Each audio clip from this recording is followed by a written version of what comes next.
Bismillahirrahmanirrahim. Assalamu alaikum dear student. Welcome to my YouTube channel. This is Mushtaq Ahmad. Dear student, today we will discuss about genetic code.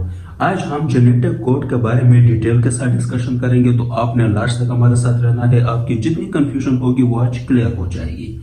Dear student, genetic code को define करने से पहले हम इसके explanation को समझते हैं, तब आपको डिफिनीशन की आसानी से समझ जाएगी। डियर स्टूडेंट, जिस तरह आप सब जानते हैं कि ये क्या है, अमाइनो एसिड का एक polypeptide chain, polypeptide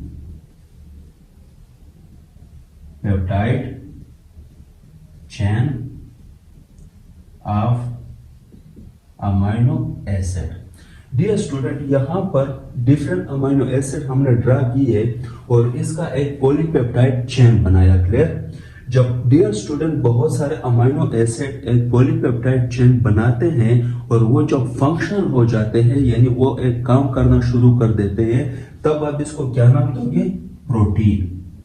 dear student, उस पॉलीपेप्टाइड चेन को हम क्या नाम देंगे? प्रोटीन। जब ये पॉलीपेप्टाइड चेन फंक्शन स्टार्ट करेगा, क्लियर, तो ये पॉइंट मस्ट आपने कंसेप्ट के लिए समझना है कि एक पॉलीपेप्टाइड चेन जब फंक्शन स्टार्ट करता है तब आप उसको क्या नाम देते हो? प्रोटीन का। नो डियर स्टूडेंट, अब यहां पर ये पॉलीपेप्टाइड चेन बन गया, लेकिन यहां पर क्वेश्चन अराइज होता है कि ये पॉलीपेप्टाइड चेन बना कैसे, इसके लिए रिस्पांसिबल कौन है? डियर स्टूडेंट, इसके लिए जो रिस्पांसिबल है उसको हम कहते हैं मैसेंजर आरएनए। क्या नाम देंगे? Messenger RNA. डियर स्टूडेंट, अब यहां पर क्वेश्चन अराइज होता है कि मैसेंजर आरएनए के लिए रिस्पांसिबल कौन है?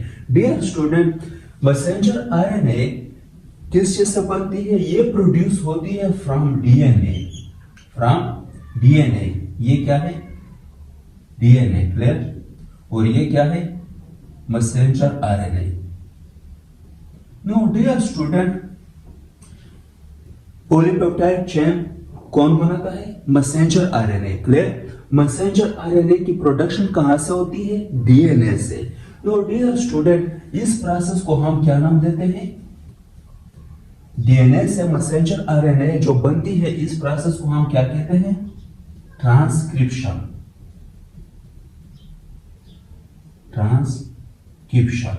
और मैसेंजर आरएनए से जो पॉलीपेप्टाइड चेन बनता है, इस प्रोसेस को हम क्या नाम देते हैं? ट्रांसलेशन। क्लियर? ये पॉइंट मस्ट आपने एमसीक्यूज के लिए याद रखना है। नो डियर स्टूडेंट, अब यहां पर क्वेश्चन अराइज होता है कि ये जो पॉलीपेप्टाइड चेन है प्रोटीन का, इसमें डिफरेंट किस्म के अमाइनो एसिड है। क्लियर? और हर प्रोटीन में जो अमाइनो एसिड होते हैं उनकी एक स्पेसिफिक सीक्वेंस होती है। क्लियर? और स्पेसिफिक नंबर होते हैं। तो डियर स्टूडेंट, हम मेन कंसेप्ट को समझते हैं जेनेटिक कोड के। डियर स्टूडेंट, हर प्रोटीन में स्पेसिफिक सीक्वेंस होता है अमाइनो एसिड का और उनकी स्पेसिफिक नंबरिंग होती है। क्लियर? अगर इन दोनों में कोई भी चीज डिस्टर्ब हो जाए, अपनी जगह पे ना हो, क्लियर, तो वो प्रोटीन नहीं बन पाता। क्लियर? वो प्रोटीन फंक्शन लेस हो जाता है, वो फंक्शन नहीं कर सकता। क्लियर? नो डियर स्टूडेंट, अब यहां पर क्वेश्चन अराइज होता है कि ये स्पेसिफिक सीक्वेंस और स्पेसिफिक नंबरिंग जो है ये कौन देता है, यानी किस से ऑर्डर मिलते हैं कि आपने इतने नंबर पर अमाइनो एसिड यहां पर होना चाहिए और इतने नंबर के अमाइनो एसिड होने चाहिए और इस अमाइनो एसिड को इस पोजीशन पे होना चाहिए, फला अमाइनो एसिड को इस पोजीशन पे होना चाहिए। ये ऑर्डर कहां से आते हैं? अब मेन क्वेश्चन यहां पर बनता है। No dear student, for example एक प्रोटीन है जिसको हम क्या कहते हैं? Insulin. No dear student, insulin में आप सब जानते हैं कि इसमें 51 अमाइनो एसिड होते हैं। कितने? 51। नो डियर स्टूडेंट, अब अगर इसमें 53 या 55 या 50 तक अमाइनो एसिड अगर आ गए तो ये प्रोटीन जो है ये फंक्शन परफॉर्म नहीं कर सकेगा। इंसुलिन का जो मेन फंक्शन है, यानी कि शुगर को कंट्रोल करना ब्लड में, तो वो ये फंक्शन परफॉर्म नहीं कर सकेगा जब तक 51 अमाइनो एसिड पूरे नहीं होते हैं। इसी तरह डियर स्टूडेंट, यहां पर एक चेन है, इसमें एलानिन है, अर्जिनिन है, ल्यूसिन है एंड लाइसिन है। क्लियर? तो अब डियर स्टूडेंट अर्जिनिन को किस तरह पता चला कि मैंने एलानिन के बाद ही आना है, या लाइसिन को किस तरह पता चलना कि मैंने 4 नंबर पर आना है, या ल्यूसिन को किस तरह पता चला कि मैंने तीसरा नंबर पर आना है। नो डियर स्टूडेंट, इसकी जो अरेंजमेंट है और इसकी जो नंबरिंग है, इसके लिए एक खास कोड होता है। क्लियर? वो कोड ही डिसाइड करता है कि कौन से अमीनो एसिड को कहां पर आना चाहिए और कितने नंबर में होने चाहिए और किस पोजीशन पे होना चाहिए। उस कोड को डियर स्टूडेंट हम क्या कहते हैं? जेनेटिक कोड कहते हैं। नो डियर स्टूडेंट, अब इसको हम किस तरह डिफाइन करेंगे? The sequence of nucleotide in DNA. अब यहां पर हम कंसेप्ट को समझेंगे डिफिनेशन के साथ। The sequence of nucleotide in DNA. Dear student, DNA में एक स्पेसिफिक सीक्वेंस होगा। क्या? एक स्पेसिफिक सीक्वेंस होगा जो कि डिसाइड करेगा, क्या डिसाइड करेगा? Which enclose information for protein synthesis. जिसमें इंफॉर्मेशन इनक्लोज होगी, उसमें इंफॉर्मेशन होगी किसके सिंथेसिस के लिए? प्रोटीन के सिंथेसिस के लिए। नो डियर स्टूडेंट, ये कोड कौन कैरी करता है? Messenger RNA. यानी जब मैसेंजर आरएनए की प्रोडक्शन होती है डीएनए से through the process of transcription, तो वो ये कोड कॉपी कर लेते हैं। कौन? Messenger RNA. क्लियर? और मैसेंजर आरएनए इस कोड को कॉपी करने के बाद ये किसके पास लाती है? राइबोसोम के पास। किसके पास? राइबोसोम के पास। क्लियर? और राइबोसोम में यहां पर प्रोटीन की सिंथेसिस होती है। तो डियर स्टूडेंट, अब हमें यह पता चल गया कि यहां पर जो अमीनो एसिड की अरेंजमेंट है या इसकी नंबरिंग है या प्रोटीन की सिंथेसिस है, इसके पीछे रीजन क्या है? इसके पीछे रीजन कोड होते हैं। वो कोड कहां पर होते हैं? वो डीएनए में होते हैं। क्लियर?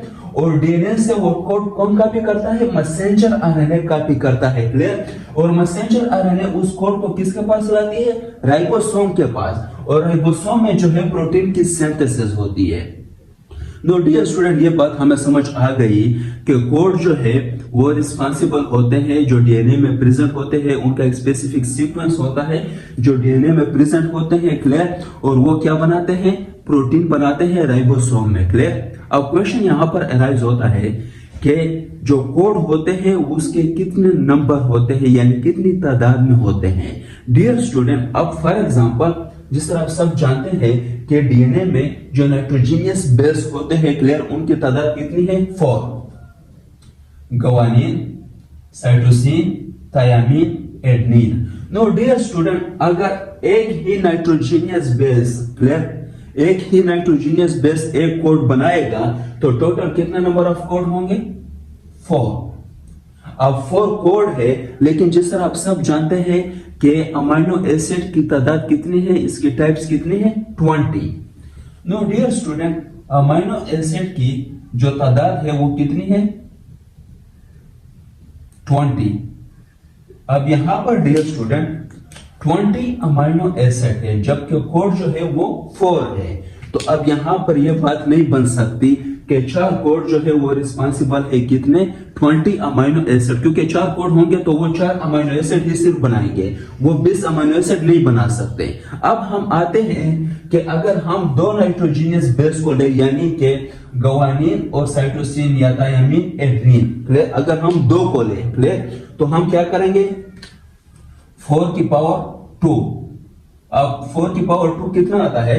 16, यानी 4 multiply 4 is equal to 16। No dear student, अब पॉसिबल जो कोड बनेंगे, 2 को जब हम मिलाएंगे तो वो कितने आएंगे? 16 आएंगे, जबकि अमीनो एसिड की तादाद कितनी है? 20 है। क्लियर? तो अब यहां पर भी ये नहीं बन पा रहे हैं क्योंकि कोड जो है वो 16 है और अमीनो एसिड की तादाद कितनी है? 20 है। नो डियर स्टूडेंट, फिर हम क्या करते हैं? 3 नाइट्रोजीनियस बेस को एक साथ मिलाते हैं और उसे हम एक कोड बनाते हैं। क्लियर? यानी कि साइटोसिन, ग्वानिन, थायामीन, जब हम 3 को लेंगे तो वो किस तरह लेंगे? 4 की पावर 3। अब इसको हम मल्टीप्लाई करेंगे, 4 multiply 4 multiply 4 is equal to 64। No dear student, अब यहां पर कोड कितने आ गए? 64, लेकिन अमीनो एसिड की तादाद कितनी है? 20 है। अमाइनो एसिड की तादाद कितनी है 20 है और कोड कितने हो गए 64। अब डियर स्टूडेंट हमें कोई मसला नहीं है, यानी कि अब एक से ज्यादा कोड जो होंगे वो रिस्पॉन्सिबल होंगे किसके लिए, अमाइनो एसिड के लिए। अब फॉर एग्जांपल इस कंसेप्ट को आगे हम क्लियर करेंगे कि एक से ज्यादा कोड जो है वो किस तरह रिस्पॉन्सिबल होते हैं अमाइनो एसिड के लिए। डियर स्टूडेंट अब टोटल नंबर जो हो गए कोड के वो कितने हैं 64। ये पॉइंट मस्ट अपने एमसीक्यूज के लिए याद रखना है, क्लियर, कि टोटल जो कोड्स होते हैं वो 64 होते हैं। नो डियर स्टूडेंट अब यहां पर 64 कोड्स में से क्लियर 3 कोड जो होते हैं, क्लियर 3 कोड्स, उसको हम क्या नाम देते हैं, स्टॉप कोडान, स्टॉप कोडान या फिर नॉनसेंस कोडान। 64 कोड में से 3 कोड्स को कौन से होते हैं, स्टॉप कोडान होते हैं या फिर नॉनसेंस कोडान होते हैं। अब इसका क्या मतलब है डियर स्टूडेंट, जो प्रोटीन की सिंथेसिस होती है बहुत सारे अमीनो एसिड वापस में मिलते हैं, क्लियर, तो इन अमीनो एसिड की जो नंबरिंग होती है वो स्पेसिफिक होती है। फॉर एग्जांपल जो इंसुलिन की हमने बात की तो यहाँ पर 51 अमीनो एसिड है, क्लियर। अब ये 51 पे किस तरह स्टॉप हो गए, आगे इन्होंने क्यों नहीं बनाया और चेन, क्लियर, क्योंकि आगे जो है यहाँ पर स्टॉप कोडान आ गए, क्लियर, यानी कि 51 अमीनो एसिड का जो चेन था इंसुलिन का उसको स्टॉप करना था 51 पे, तो स्टॉप किसने किया, इन स्टॉप कोडान ने किया, क्लियर। तो ये मस्ट आपने याद रखने हैं, UGA UAG UAA ये तीनों क्या है, ये स्टॉप कोडान है, क्या है, स्टॉप कोडान है, क्लियर, ये चेन को स्टॉप करते हैं, क्लियर, इसको हम क्या कहते हैं, स्टॉप कोडान कहते हैं। नो डियर स्टूडेंट इसमें से जो 1 कोडान है, 1 कोडान, क्लियर, वो क्या है, स्टार्ट कोडान, उसको हम क्या कहते हैं, start codon, start codon. No dear student start codon जो है उसको हम सेंस कोडान भी कहते हैं, ये मस्ट आपने एमसीक्यूज के लिए याद रखने हैं, clear, start codon and stop codon इसको आपने याद करनी है। स्टार्ट कोडान जो है वो सिर्फ एक ही है, वो कौन सा है, AUG, यानी कि ये चेन को स्टार्ट करता है। जब अमीनो एसिड का चेन बनता है तो उसको स्टार्ट करने के लिए भी कोई कोड तो होना चाहिए, तो वो कोड जो है उसको हम क्या कहते हैं, AUG। और AUG जो अमीनो एसिड बनाते हैं उस अमीनो एसिड को हम क्या कहते हैं, मेथायोनिन, क्लियर, मेथायोनिन। इसको मस्ट आपने एमसीक्यूज के लिए याद रखना है कि स्टार्ट कोडान जो अमीनो एसिड बनाता है वो क्या है, मेथायोनिन, क्लियर, इसको मस्ट आपने एमसीक्यूज के लिए याद रखना है। नो डियर स्टूडेंट अब टोटल जो है वो कितने कोड्स हो गए हैं 64 में से 3 जो है वो क्या था, स्टॉप कोडान थे, क्लियर, और एक जो था वो क्या था, स्टार्ट कोडान था। नो डियर स्टूडेंट यहां तक हमें ये बात क्लियर हो गई, क्लियर। अब हम बात करते हैं किसके ऊपर, कैरेक्टरिस्टिक्स ऑफ जेनेटिक कोड। इस जेनेटिक कोड के कुछ स्पेसिफिक खसूसियात होते हैं उसको हम समझते हैं। सबसे पहले जो इसकी कैरेक्टरिस्टिक्स है वो क्या है, code degeneracy, code degeneration. Dear student इसका क्या मतलब है, most amino acid have more than 1 code. ज्यादातर अमीनो एसिड के लिए जो है वो एक से ज्यादा कोड होते हैं। जिस तरह हमने पहले बात की कि कोड की तादाद कितनी है 64 है और अमीनो एसिड कितने हैं 20 है, क्लियर। तो इसका मतलब क्या हुआ कि एक अमीनो एसिड के लिए एक से ज्यादा कोड्स की जरूरत होती है, क्लियर। इस प्रॉपर्टी को हम क्या कहते हैं, कोड डीजनरेसी कहती है। ये पॉइंट मस्ट आपने एमसीक्यूज के लिए याद रखना है, clear. Most amino acid have more than 1 code. For example अब हम एग्जाम्पल को समझेंगे। सेरीन क्या है, एक अमीनो एसिड है, क्लियर। इसके लिए कौन कौन से कोड रिस्पॉन्सिबल है, UCG UCA UUC UCU। अब ये स्टूडेंट किसी भी एनिमल में, किसी भी जानदार में, ह्यूमन बीइंग में या बाकी एनिमल्स में अगर UCG होगा तो उससे क्या, कौन सा अमीनो एसिड बनेगा, सेरीन। अगर UCA होगा वो भी सेरीन को बनाएगा, अगर UCC होगा वो भी सेरीन को बनाएगा, इसी तरह अगर UCU होगा वो भी सेरीन को बनाएगा, क्लियर। नो डियर स्टूडेंट जिस तरह क्योंकि यहाँ पर कोड ज्यादा थे और अमीनो एसिड की तादाद कम है तो एक से ज्यादा कोड रिस्पॉन्सिबल है किसके लिए, सेरीन के लिए। डियर स्टूडेंट नेक्स्ट हम बात करते हैं genetic code is universal. Genetic code is universal. इसमें बहुत सारे स्टूडेंट कंफ्यूज रहते हैं, तो ये आपने क्लियर समझना है कि जेनेटिक कोड को हम यूनिवर्सल क्यों कहते हैं। डियर स्टूडेंट अब फॉर एग्जांपल एक अमीनो एसिड है, क्लियर, एक अमीनो एसिड है AAG। डियर स्टूडेंट ये अमीनो एसिड आपको ह्यूमन में, बाकी कैट में, हॉर्स में, यानी बाकी जो एनिमल्स है, क्लियर, ह्यूमन या इसके अलावा बाकी जो एनिमल्स है, डियर स्टूडेंट, इनमें जब भी लाइसिन अमीनो एसिड बनेगा तो उसके लिए एक ही कोड होगा, AAG। यानी फॉर एग्जांपल एक अमीनो एसिड बनता है डिफरेंट एनिमल में, लेकिन उसके लिए जो कोड होगा वो ह्यूमन बीइंग में भी AAG होगा, बाकी एनिमल्स में भी AAG होगा, क्लियर। तो इसको हम क्या कहते हैं, यूनिवर्सल, एक्सेप्ट माइटोकॉन्ड्रिया, क्योंकि माइटोकॉन्ड्रिया में जो है वो डिफरेंट किस्म के वहां पर एंजाइम एक्टिविटी होती है, यानी कि डीएनए की रेप्लिकेशन होती है, वहां पर डिफरेंट प्रोसेस होता है। तो एक्सेप्ट माइटोकॉन्ड्रिया, क्लियर, क्योंकि वहां पर भी डीएनए प्रेजेंट होती है, एक्सेप्ट माइटोकॉन्ड्रिया, बाकी जितने भी एनिमल्स है, ह्यूमन बीइंग, बाकी एनिमल्स, उसमें जो लाइसिन अमीनो एसिड बनेगा तो उसके लिए जो कोड होगा वो ह्यूमन में भी AAG होगा, कैट में भी AAG होगा, हार्स में भी AAG होगा। तो जितने भी एनिमल्स है उसमें सेम कोड होगा फॉर लाइसिन अमीनो एसिड, यानी वहां पर डिफरेंट नहीं होगा। नो डियर स्टूडेंट, अब हम समझते हैं next, no gap present between two codon. Dear student, gap जो है वो प्रेजेंट नहीं होता कोडॉन के दरमियान। डियर स्टूडेंट, अब यहां पर डिफरेंट किस्म के कोडॉन्स जैसे ये, तो ये सारे क्या है, इसमें आपको गैप नजर नहीं आएगा, यानी इसमें एक स्पेसिफिक गैप नहीं होता बल्कि ये कंटिन्यूअस होते हैं, क्लियर। तो इसको हम क्या कहते हैं, no gap present between two codon, यानी कोडॉन के दरमियान जो कोडॉन होते हैं उनके दरमियान गैप नहीं होता। डियर स्टूडेंट, यहां पर एक और बात आपने समझना है कंसेप्ट के लिए, डीएनए के अंदर जो कोड्स होते हैं, क्लियर, जो स्पेसिफिक सीक्वेंस होती है न्यूक्लियोटाइड की, क्लियर, या नाइट्रोजीनियस बेस की, उसको हम क्या नाम देते हैं, यहां पर हम इसको क्लियर करते हैं। डीएनए के अंदर जो स्पेसिफिक सीक्वेंस होती है न्यूक्लियोटाइड्स की, क्लियर, उसको हम नाम देते हैं क्या, कोड्स। ये कंसेप्ट आपने मस्त समझना है, सही है। नेक्स्ट, आरएनए के अंदर, आरएनए के अंदर जो स्पेसिफिक सीक्वेंस होती है न्यूक्लियोटाइड्स की, क्लियर, उसको हम नाम देते हैं कोडॉन का, कोडॉन। डियर स्टूडेंट, जब ये मैसेंजर आरएनए मैसेज लाती है राइबोसोम के पास, तो यहां पर ट्रांसफर आरएनए आती है, क्लियर, और ट्रांसफर आरएनए उस मैसेज को रीड आउट करके स्पेसिफिक अमीनो एसिड को साइटोप्लाज्म से पिक करती है, क्लियर। Dear student, transfer